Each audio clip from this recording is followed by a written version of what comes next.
There are a few things that work better than a charismatic villain. That's why you guys are watching me. That's why I'm the GOAT.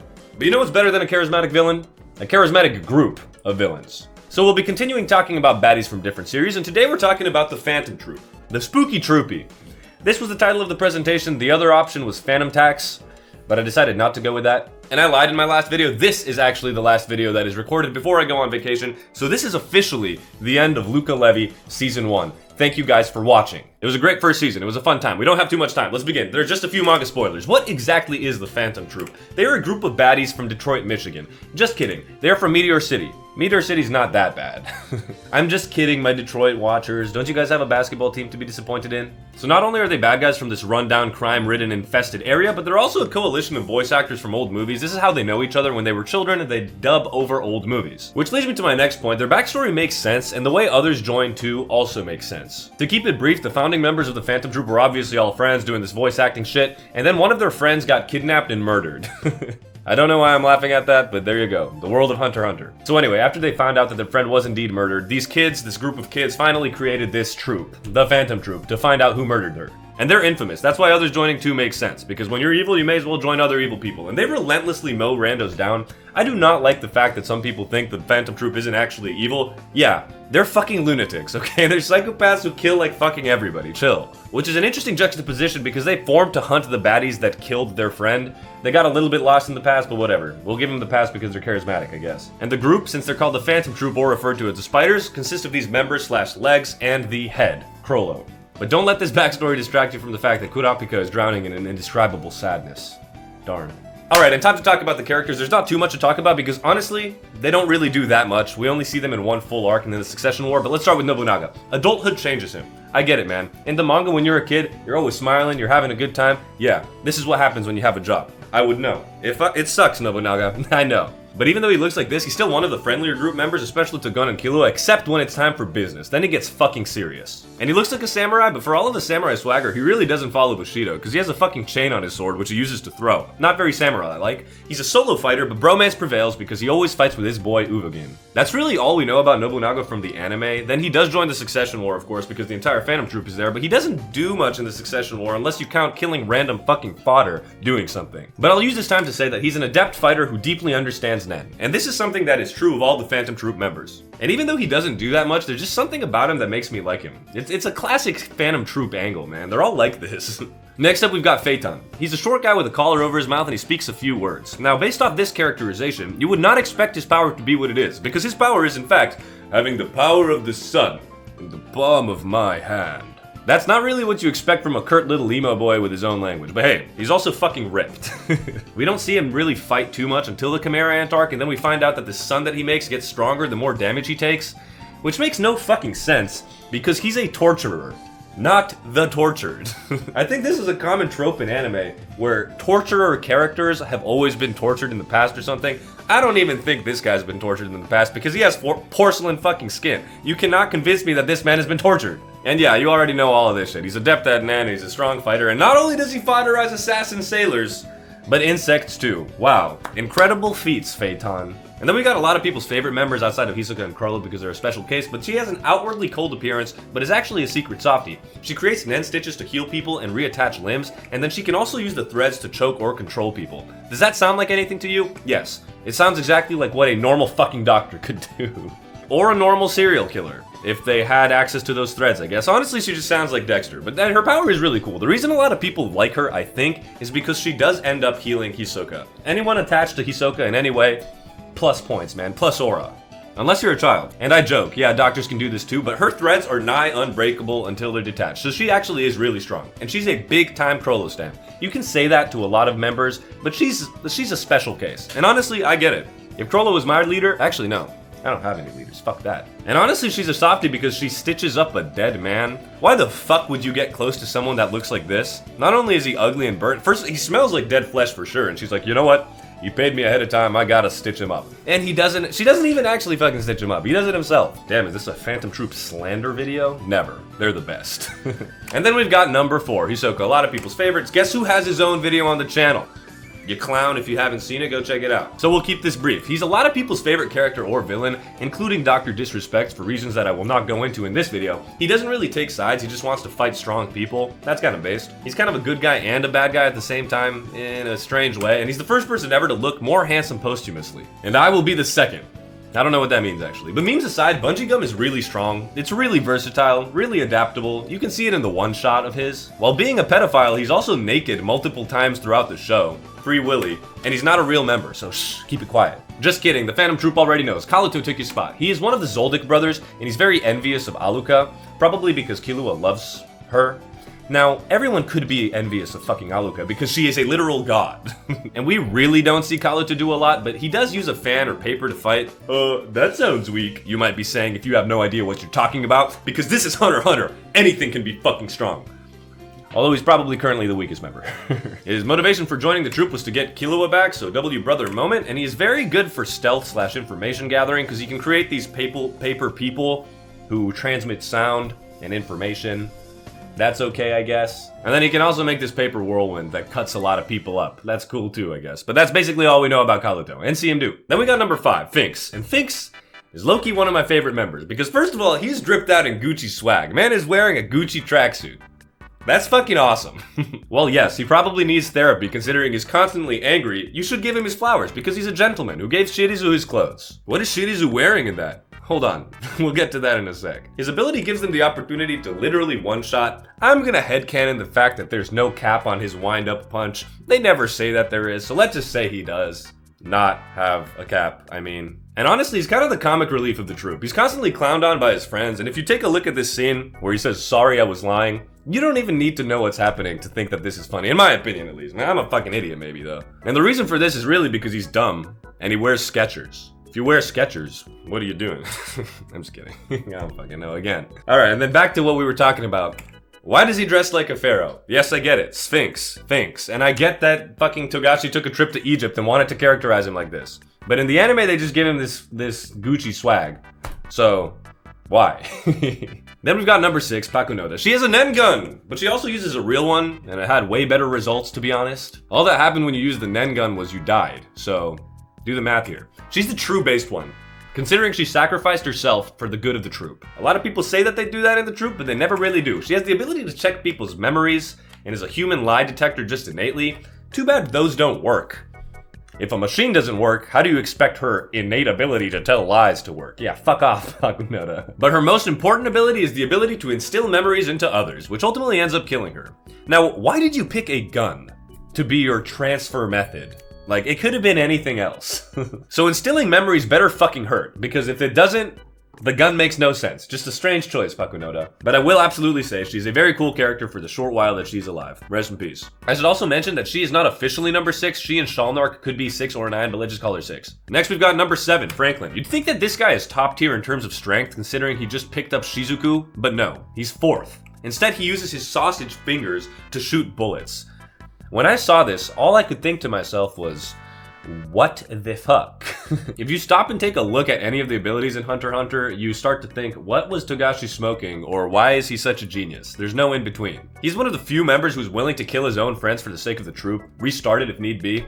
That doesn't make a whole lot of sense, but you don't really look like an intelligent guy, no offense, Franklin, and you do want him at your own party, because look at those hands. Man can bring like 45 fucking beers in one trip. Now, in order to make his power even stronger, he cut off his own fingertips. That is a self-imposed limitation. That is a binding vow, Gege. That obviously fucking hurt when he did it, and I'm sure it hinders him when he's fighting unless he's using his little gun attack. Now, he also became ugly in adulthood. I'm not sure why. Here he is on the left. What the fuck happened? Why do you look like Frankenstein? Doesn't make a whole lot of sense, but I don't really care. Next up, we've got number 8, Shizuku. She's another fan favorite. Now, when she was reading her fortune and was told that she would die, she told the people like this: I will die. I would be fucking livid if I just read that I'm dying. I would say, no man, I'm too young to die, I'm too beautiful. Although I'll be more beautiful when I die, apparently. Luca try not to ramble and yap challenge level impossible. Despite her appearance, she's actually nasty ruthless and is willing to kill constantly. And as a woman in Hunter x Hunter, she was of course given a vacuum cleaner ability. Japan and misogyny, man. Try not to hate challenge. I'm just kidding, that's not necessarily intrinsically misogynistic. Now, her vacuum is basically Kirby, but ass. because it can't swallow living things. Other things it can, I guess. Okay, so it's just a vacuum? I'm just kidding. It's actually pretty strong. You'll see in a second. As a woman, of course, she had to fight without clothes. Why? Why was this scene fucking added, dog? It adds nothing to the character other than booba. Anyway, the vacuum can also completely suck your blood dry. Also as a woman. Isn't that right, Togashi? And she's actually a really intelligent member of the group because she's able to deduce a lot of things, like the zodiac month shit. Intelligent, huh? Must be because she's a woman. Round of applause for another great manga moment. I'm a feminist, personally. I love women. I'm 6'4", have green eyes, and I'm ripped. Next up, we've got number 9 or number 6, depending on what you think, Shalnark. Now, based off of his appearance, I thought he'd be more important. He also basically does fucking nothing, and he is very desensitized and emotionally unavailable, or not adept, at least emotionally. It's probably because he's chronically online. I'm speaking to a group of people right now. So his ability lets him turn others into controllable puppets. Sounds cool in theory, but the way he uses it is always ass or ends up doing nothing. But he can also put himself on autopilot mode, which is for some reason just fucking Super Saiyan God mode. Does it make sense? No. But it's a Nen ability, so it doesn't have to. So like I said, he doesn't really use it in any good ways, but Chrollo does use his ability, and he uses it in a better way than he ever fucking could have imagined. And then he fucking dies. Off screen. By Hisoka. I will not miss you. Deuces Shalnark. Then we've got number 10, Bonolenov. You probably forgot about him, and that's probably because he's the most forgettable member. And I put this sad face because honestly, I like him. I think he's a cool character. He's an angel, because he's holy. I had to put he's holy in parentheses because no one would get that fucking shitty joke if I didn't. But not only that, you see this picture. He's also purple for some reason. Yeah, he's from a very specific clan, with purple skin apparently. That's pretty cool. His entire ability functions like SpongeBob's in that one episode where wind blows through him, air blows through him, and then he can conjure up a mask and a spear, and also a mini planet. And when I say mini, I don't really mean mini. This shit is fucking huge. This guy seems strong as shit, man. He should be the leader, dog. Fuck a Chrollo. Just kidding. Chrollo's way stronger, but if I'm being real, this guy's abilities make me think that he's one of the stronger members. Even though he wasn't a founding member, just like Shizuku wasn't. And then we learned in the manga that he can also use transformation jutsu to make himself look like other people. Just a word of advice, Bonolenov. You should. Number 11, Uvogin. He single-handedly pushed the Shadow Beast or Ass agenda. I want to make a video about them one time, but literally all they did was get hyped and then got fucking massacred. Bums. Bum frauds. Anyway, what does he do in the series? He literally pisses out leeches. This sounds way worse than fucking kidney stones. He's loud as shit. He literally just screams to do damage. He also gives them the Hak Pua. Spits out a bone fragment that could kill people. Uvogin versus that one girl. Strongest Hak-2 of today versus strongest Hak-2 in history. Who you got? But he's really fucking strong. His punches have the strength of literal missiles. This guy is incredibly powerful. We just don't get to see a lot of him because unfortunately, he got absolutely styled upon by Kurapika. The man brought a shovel to a fight to bury him. It's impossible to be harder than that. Top 10 hard moments. Then we've got the replacement of number 11, Illumi.